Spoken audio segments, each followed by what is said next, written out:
जलाली और फ़ताहमंद नाम में आप सबको सलाम। उम्मीद करती हूँ कि आप सब खैरियत से होंगे। रूहानी गुफ्तगू में आप सबको वेलकम करती हूँ कि आप सब जो मेरे साथ जुड़े हुए हैं, हम एक ख़ानदान की सूरत में हैं। अगर हम एक दूसरे के साथ बातचीत करते हैं तो हम ख़ानदान की सूरत में हैं। हम ख़ानदान के साथ जैसे ख़ानदान आपस में जुड़े होते हैं, उसी तरह आप भी मेरे साथ जुड़े हुए हो। और जितने लोग रोज़ मेरी वीडियो को देखते हैं, उन सब के लिए मैं खुदावन से बरकत चाहती हूँ और खुदावन की हज़ूरी में आपके ख़ानदानों के लिए भी बरकत चाहती हूँ। और जिस तरह आप जानते हैं कि मैंने रूहानी बरकत में इस प्रोग्राम को शुरू किया है, रूहानी गुफ्तगू को, तो इसी प्रोग्राम में मैं बहुत सी खादमा को, खिदमत गुजार खुदा की बेटियों को दावत देती हूँ कि वो आती हैं और हम बैठकर खुदावन के कलाम की गुफ्तगू करती हैं, और जिसके वसीला से मैं भी बरकत पाती हूँ और आप भी बरकत पाते हो। ये खुदा की खादमा है जिसको खुदा ने अपने जलाल के लिए कसरत के साथ इस्तेमाल किया है, और खुदा जो है गाहे बगाहे अपनी खादमा को अपने जलाल के लिए इस्तेमाल करता है। तो आज हम सब जो है खुदा के कलाम से आज जो सीखने वाले हैं, और इनके वसीला से मैं भी बरकत पाऊँगी। मेरा ईमान है कि आप भी बरकत पाएंगे। खुदा की खादमा को हम अपने प्रोग्राम में वेलकम करते हैं। खुदावन की शुक्रगुजारी करते हैं कि खुदा की खादमा हमारे दरमियान मौजूद है। बहन सबा, कैसे हैं आप? शुक्र है खुदावन का और मसीह के जलाली और बरकत नाम में आप सबको सलाम। खुदा की शुक्रगुजारी करते हुए नासिया के लिए खुदा उनका शुक्र करते हैं कि बहुत अच्छा काम खुदा का वो कर रही है, और रूहानी गुफ्तगू में बहुत कुछ सीखने को मिलता है हमें। और इस चैनल के लिए मैं आपसे दरख्वास्त करती हूँ कि इस चैनल को सपोर्ट करें, सब्सक्राइब करें इस चैनल को, और लाइक करें, शेयर करें, ताकि खुदा का काम ऐसे ही बढ़ता चला जाए। और खुदावन आप सबको, बहन आसिया को और तमाम देखने वालों को बहुत सी बरकतें नाज़िल फरमाएं। आमीन। खुदावन की शुक्रगुजारी करते हैं बहन कि आप जो हमारे प्रोग्राम में आई। खुदावन की शुक्रगुजारी करते हैं। मैं अपने प्रोग्राम में रूहानी गुफ्तगू में आपको मैं वेलकम करती हूँ। शुक्रगुजारी करती हूँ कि खुदा ने हमें एक जगह में जमा करता है और अपने जलाल के लिए इस्तेमाल करता है। और खुदावन की खिदमत के बारे में बताएं कि आप जिस तरह खुदावन की खिदमत में स्टार्ट आपने लिया, तो पहले आपकी ज़िंदगी कैसी थी और अब की ज़िंदगी जो है कैसी है। इसलिए कि इंसान जब पहले खिदमत में नहीं होता तो उसके बाद बहुत सी, मैं समझती हूँ कि मुश्किलें, परेशानियाँ आती हैं, तो उसका हम सामना नहीं कर पाते। लेकिन जब खिदमत में आते हैं, उस तरह की खिदमत जो है हमारी कैसी होती है? जी बहन नौशीन, मैं तो वैसे शुरू से ही जो है खुदावन की, बहन आसिया, शुरू से मैं खुदावन की खिदमत में हूँ। लेकिन जब बपतिस्मा नहीं लिया था, उससे पहले कि मतलब कि मुझे रूह कुदस जो है वो मिल चुका था। और जब मैंने बपतिस्मा लिया तो मैंने शादी के बाद बपतिस्मा लिया, और खुदावन ने जो है वो बड़ी खिदमत मेरी ज़िंदगी में जो है वो मुहैया की मुझे, और मुझे डिकनेस की खिदमत जो है वो मिली। और उस वक़्त मेरे बेटा भी था 1 साल का, और मैंने उस डिकनेस की खिदमत में मैंने बहुत खुदावन की शुक्रगुजारी की। और अचानक एक सरप्राइज़ होता है ना इंसान की ज़िंदगी में, वैसा सरप्राइज़ में मुझे जो है वो खादमों ने दिया। हालांकि मैं इस बात को एग्री नहीं थी और मैं इस बात के लिए तैयार नहीं थी। एक खुदा ने तोहफे के तौर पर वो मुझे खिदमत दी थी, और शुक्र है खुदावन का, आज मेरी खिदमत को 8 साल हो गए हैं, और हम 8 साल से खिदमत कर रहे हैं। खुदावन का जलाल जो है वो बड़ी कसरत के साथ काम करता है। बहुत से लोग हमारे साथ जुड़े हुए हैं। बहनोशीन, आपको पता है कि बहुत से खादम, बहुत से ऐसी खिदमत गुजार बहनें हमारे साथ जुड़ी हुई हैं जो हमारे साथ खिदमत करती हैं, और खुदा का जलाल का खुदावन का शुक्र करते हैं कि खुदावन अपने लोगों को गाहे बगाहे इस्तेमाल करता है। हम जितना भी खुदा का शुक्र अदा करें उतना ही कम है। और आपको पता है कि जब पहले हम अपनी खिदमत को, जब खिदमत का आगाज़ करते हैं तो बहुत सी मुश्किलें हमारे सामने खड़ी होती हैं, और फिर उस मुश्किलों से निकल के जो है हम खुदावन के नाम को जलाल देते हैं, और फिर खुदा जो है अपने लोगों को सरफराज करता है। हम खुदावन के कलाम में से आज जो सीखेंगे, यूहन्ना की इंजील में से, जो खुदावंद आज मुझे, आपको और बहन सबा को जो सिखाने वाला है। जब हम कलाम मुक़द्दस को शुरू करते हैं, पढ़ते हैं, तो कलाम मुक़द्दस में लिखा है कि इसका पढ़ने वाला, सुनने वाला और इस पर अमल करने वाला तीनों क्या है? मुबारक है। और जब हम कलाम पढ़ेंगे, आप सुनेंगे, तो अमल करेंगे तो मेरा ईमान है कि आप बरकत पाएंगे।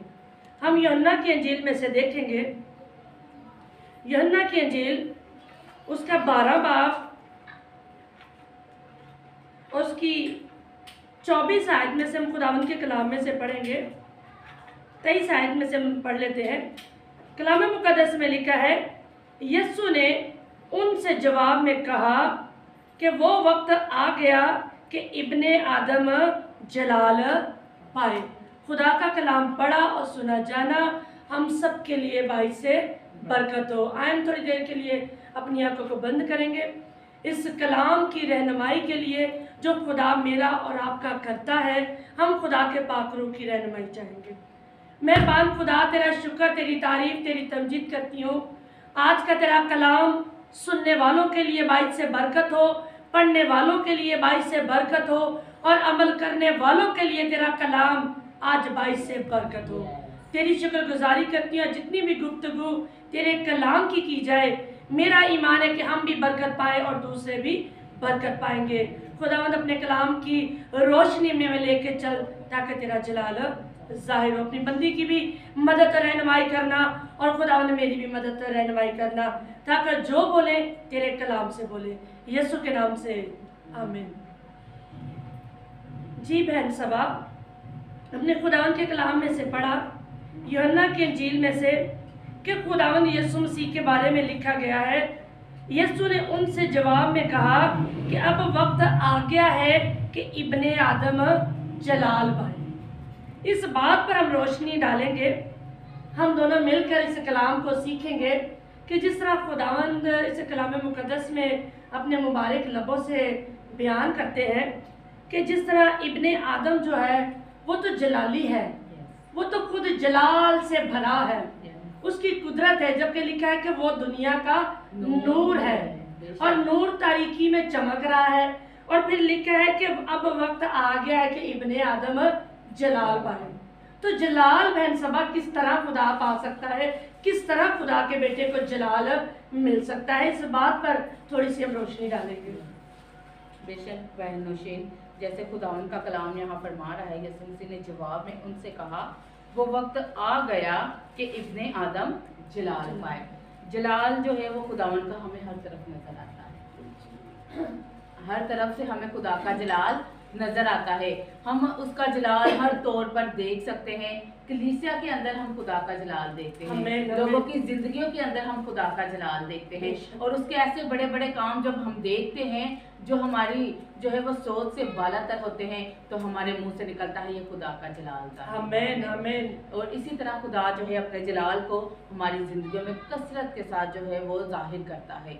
जब भी कोई लोग, जैसे मिसाल के तौर पर बहन नौशीन, जब हम कलीसिया के अंदर होते हैं, कलीसिया में होते हैं और कलीसिया से जुड़े हुए होते हैं, तो हम जो है वो हमारे अंदर, हमारी जिंदगियों के अंदर पता चलता है कि हम खुदा के जलाल में हैं। आमीन आमीन। बेशक। और जब हम रास्ते से बाहर हो जाते हैं तो वो जलाल क्या खत्म हो जाता है? वाकई में वो जलाल खत्म हो जाता है, क्योंकि इत्तेफाक करने से या मिल बैठने से, अगर मैं आपके साथ खुदा का काम कर रही तो हमारे अंदर खुदा का जलाल है। और अगर हम उस रफाकत से बाहर हो जाते हैं, दुनियाई कामों में हो जाते हैं, तो उस तौर पर हम खुदा का जलाल जाहिर नहीं कर सकते। इसलिए हमें खुदावन में मजबूत होना है, एक दूसरे के साथ मजबूत होना है, ताकि खुदा का जलाल हमारे बदनों से, हमारी जिंदगी से जाहिर हो। आमीन। और देखिए कि ऐसा भी होता है कि जैसे मिसाल के तौर पर हम देखते हैं कि एक कोयले जब दहक रहे होते हैं, एक बड़ी वो पंजाबी में कहते हैं जी चुल बनी होंगी है, ਉਹਦੇ चोले कोयले जो ना बहुत दहकते होंगे, भखते होंगे ने। और फिर लिखा है कि अगर उसमें से एक भी कोयला निकाल कर हम साइड पे जब रख देते हैं तो वो कोयला क्या हो जाता है? ब्लैक हो जाता है। पहले रेड होता है, जब उनके साथ जुड़ा होता है तो वो रेड होता है, तो जब उनसे अलग होता है तो वो बुझ जाता है, ब्लैक हो जाता है। तो इसका मतलब है कि रफाकत में ही खुदा का जलाल जाहिर होता है। और जब हम रफाकत में रहते हैं, कलाम मुकद्दस में लिखा कि बस अपने बदलों से खुदा का जलाल जाहिर करो। जब हम परस्तिश करते हैं, हम खुदावन के कलाम को बयान करते हैं, किसी के लिए दुआ करते हैं, खुदा का बंदा पौलुस रसूल कहते हैं कि आप चलते फिरते क्या हो? खतूत हो।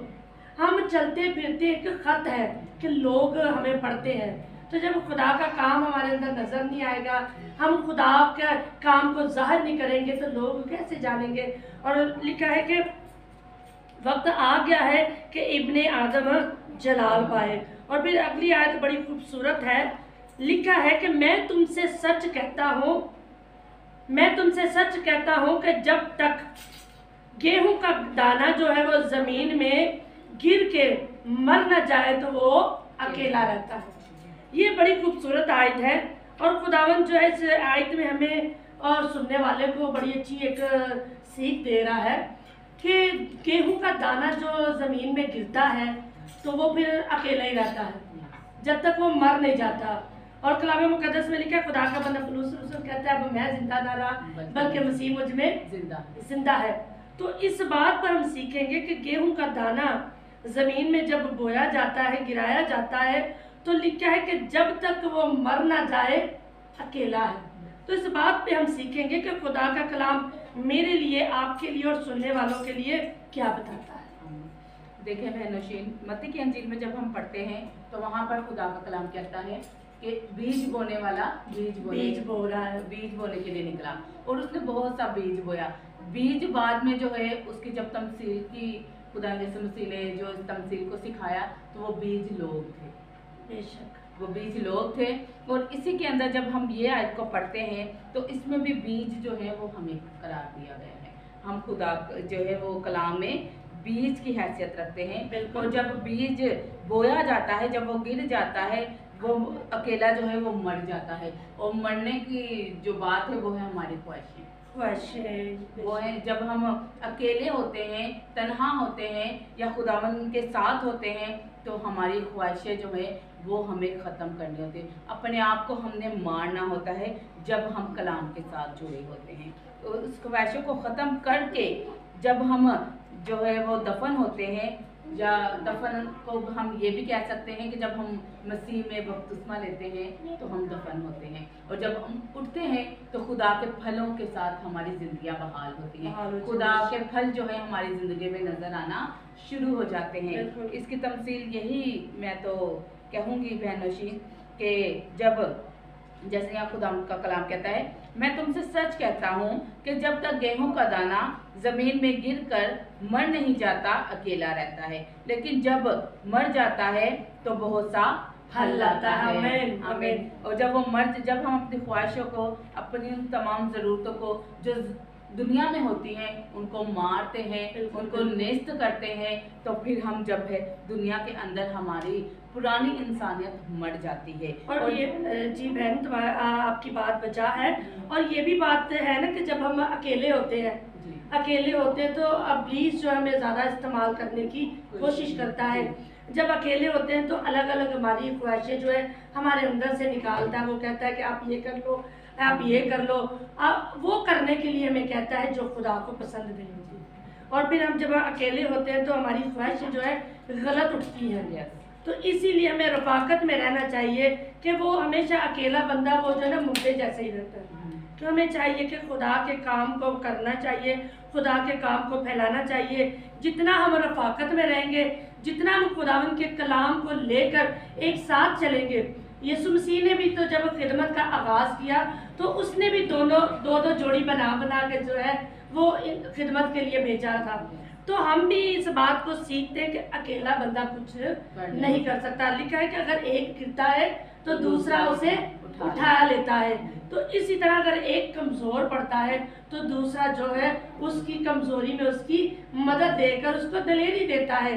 तो हम खुदा के कलाम को अच्छे तरीके से फिर बयान कर सकते हैं, खुदावन का शुक्र करते हैं। और लिखा है कि जब वो मर जाता है तो बहुत सा फल लाता है। तो ये भी लिखा है, जाओ जाकर तुम क्या करो, फल लाओ और आपका फल क्या रहे, कायम रहे। हमारा फल तो उसी वक्त कायम रहेगा जब खुदा के जलाल को जाहिर करेंगे। बहन सभा, बहुत अच्छी कलाम मुकद्दस में आज हमने गुफ्तगू की है और रूहानी गुफ्तगू में खुदावंद की शुक्रगुजारी करते हैं कि आप आए और आपने आकर खुदा के कलाम को हमारे साथ शेयर किया। हमने एक दूसरे के साथ शेयर किया और अपने कलीसिया के साथ, अपने ख़ानदान के साथ जो हमारे साथ जुड़े हुए हैं, जो हमारी वीडियो को देखते हैं, हम मेरे चैनल को देख रहे हैं, उनके लिए भी खुदावन से हम आज बरकत चाहेंगे। और बहुत से लोग बीमार भी हैं, बहुत से लोग बीमार भी हैं। आज हम उनके लिए भी दुआ करेंगे ताकि खुदावंद उन्हें शिफा दे। और ये कलाम मुकद्दस में लिखा कि एक दूसरे के लिए दुआ करो ताकि तुम शिफा पाओ। मेरा ईमान है कि खुदावंद आज हमें शिफा देगा। आए अपने सरों को झुकाएंगे खुदावंद की हजूरी में।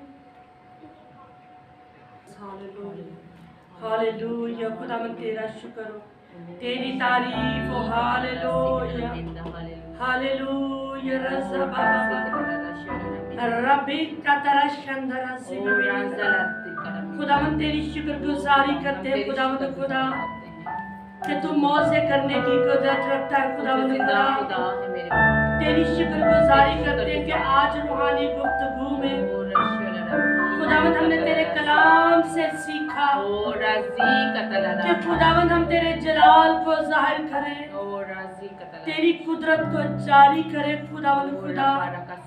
और बहुत सी जिंदगियों को आज अपने कलाम के वसीला बरकत देना, अपनी खादमा को अपने जलाल के लिए कसरत के साथ इस्तेमाल कर खुदावंद। हमारा उठना बैठना खुदावंद तेरी मर्जी के मुताबिक हो।